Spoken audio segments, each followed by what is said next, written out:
mendukung misi dari Kabupaten Waringin.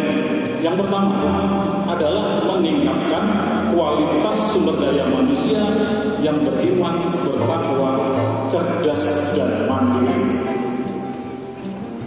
Itu adalah kewajiban kami perusahaan yang beroperasi di lokasi Waringin untuk juga mewujudkan visi dan misi Kabupaten Waringin. Dan ini implementasinya. Kemudian yang kedua,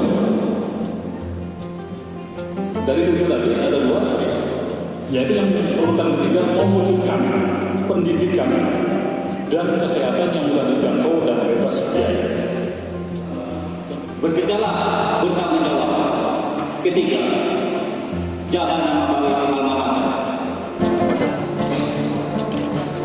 Iya.